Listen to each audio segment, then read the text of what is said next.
Täällä on tämmöset rullalauta. Mä en tiedä mikä vehje toi on, mutta hienon näköinen laite. Pitää tutkia kotona oikeestikin, minkälainen tommonen on. Nyt on lämmennyt, mutta vettä tihkuttaa.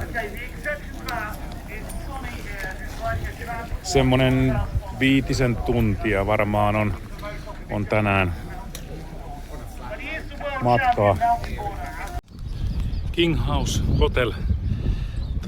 Tässä olin tämän unohtanut, tiesinkin tämän, mutta en muistanut aamulla. Tää on nyt viimeinen paikka ennen sitä Devilsia. Täällä on erittäin kylmä tuuli. Mä otan tässä varmuuden vuoksi allergialääkkeen ja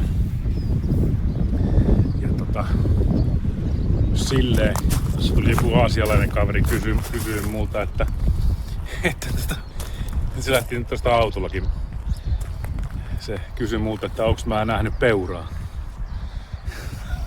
Mä vastasin, että en oo täällä Skotlannissa, en oo, mutta kotimaassa kyllä hyvin useasti.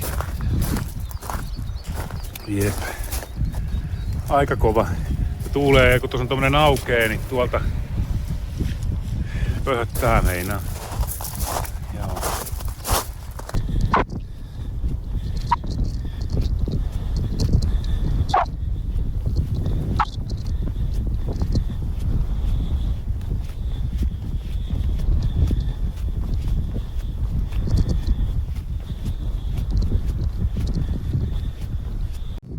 Tätä maisemaa taaksepäin katsottuna, niin tuolla on se Glencoe ja sitten tuolla on se äskeinen King House ja hienosti näkee tuon kuljetun matka.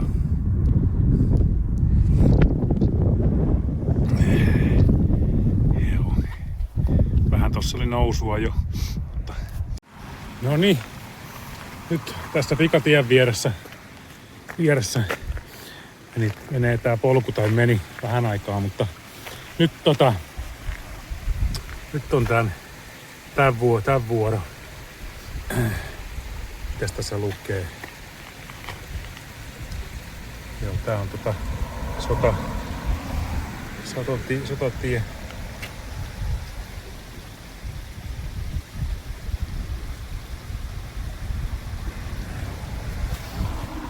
Yes.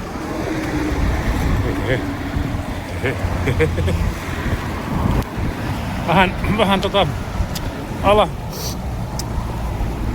alaselkään ottaa. Mä jouduin säätelee rinkkaa sillä lailla, että noi olkapäät kantaa pelkästään niin melkein kokonaan sen paino. Toi vyötärö ei niinku tykkää.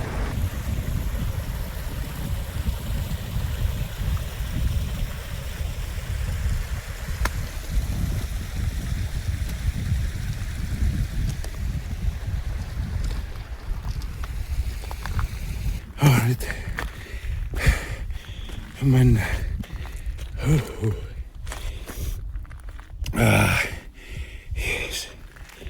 Yes.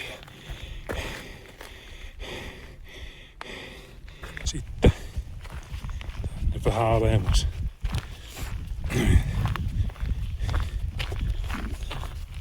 Se nousulkään ei loppujen lopuksi kauhean kova ollut.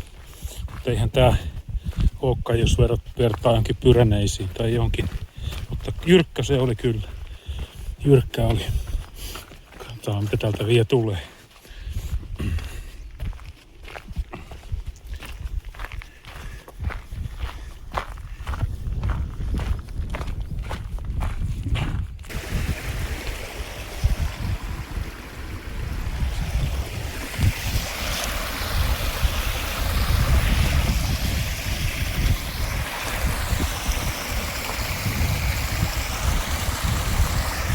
Nyt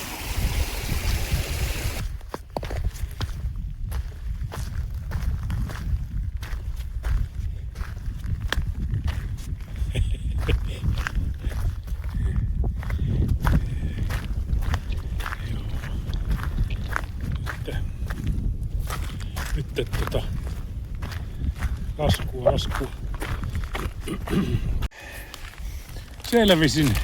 Selvisin siitä Devilsistä. Täältä kulinaarihommia. Näitä paskanuudeleita. Tästä vaan.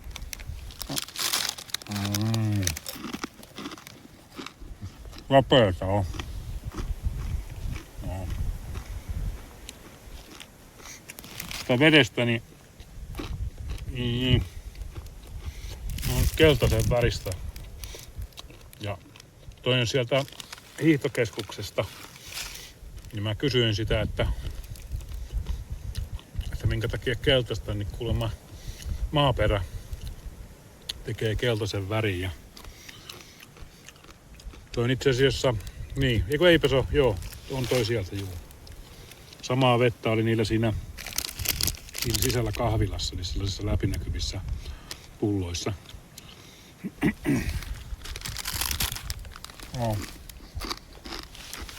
Nyt on enää tosiaan nuudelia jäljellä. Mutta ei ole enää pitkä matkakaan varmaan. Kinlochleven saapuminen tähän kylään.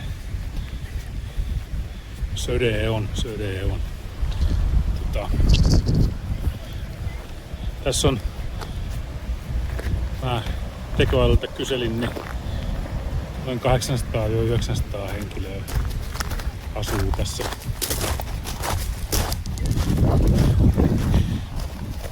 Tässä niin hienoa päästä tähän ja mulla on jalat aika smoothina, näin vois sanoa. Mutta ei se mitään. Piti sitä sanoa, että vähän haikeet fiilingit. Tässä on enää niin kuin käytännössä 1 päivä vaellusta jäljellä. Tää on aikamoinen seikkailu ollut. Tuossa oli leirintäalue ja 15 puntaa olisi ollut paikka. Mä en siihen halua mennä. Siinä oli ennen tätä paikkaa kilometri suunnilleen ennen, niin oli hyvä telttapaikka. Mä ehkä haen kaupasta safkaa. Kävelen sinne takaisin. Se vie yleisnäkymää tästä kylästä.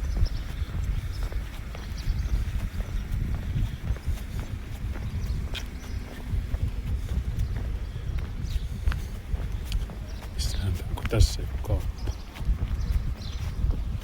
Joo. Kinlochleven kauppa. Täällä, joo. Tonne.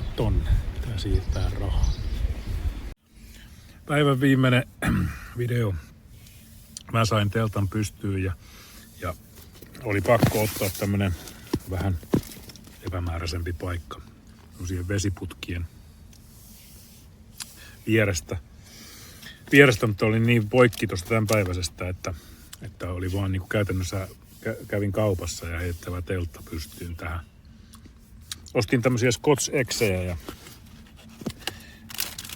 Scottish Exejä. Näissä on kananmuna, jonka on päällä laitettu lihaa ja sitten tämmönen taikinakuori.